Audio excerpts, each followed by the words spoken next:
Bonjour et bienvenue dans cette nouvelle exploration de la sagesse ancestrale. Aujourd'hui, nous plongeons au cœur d'un proverbe d'Afrique de l'Ouest, une parole puissante qui résonne à travers les âges. Quand il n'y a pas d'ennemi à l'intérieur, l'ennemi extérieur ne peut rien. Avez-vous déjà ressenti ce sentiment? Cette impression que malgré les défis qui vous entourent, quelque chose en vous reste inébranlable? Ce proverbe nous rappelle que la source de notre plus grande force, mais aussi de notre plus grande faiblesse, se trouve en nous. Imaginez une forteresse imprenable. Ses murs sont hauts, ses gardes sont vigilants.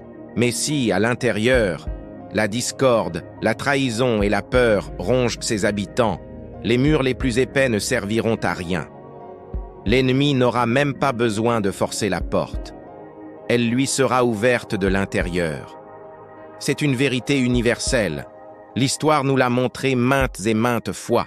Beaucoup de peuples, de communautés et même d'individus ont été vaincus, non pas parce que leurs adversaires étaient insurmontables, mais parce que leur propre cœur était divisé. La plus grande bataille, la plus décisive, ne se livre pas sur un champ de bataille extérieur, mais dans le sanctuaire silencieux de notre âme. Celui qui cultive la paix en lui, qui est en harmonie avec ses propres valeurs, est infiniment plus fort que celui qui brandit l'épée la plus acérée. À l'inverse, là où règne la cohésion, la justice et l'unité intérieure, même les empires les plus puissants peuvent être déstabilisés. Une nation, un peuple, une famille déchirée par les conflits internes devient une proie facile pour les influences et les manipulations du monde. La leçon spirituelle est profonde et intime. L'ennemi le plus dangereux n'est pas cette personne ou cette situation que vous percevez comme une menace. Non. L'ennemi le plus insidieux est celui que vous hébergez, parfois sans même le savoir, au plus profond de vous. C'est la haine qui empoisonne vos pensées, la peur qui paralyse vos actions, la jalousie qui obscurcit votre jugement, le doute qui sabote vos rêves. Ce sont ces ennemis intérieurs qui nous rendent vulnérables. Alors, aujourd'hui, je vous invite à faire une pause. Regardez à l'intérieur.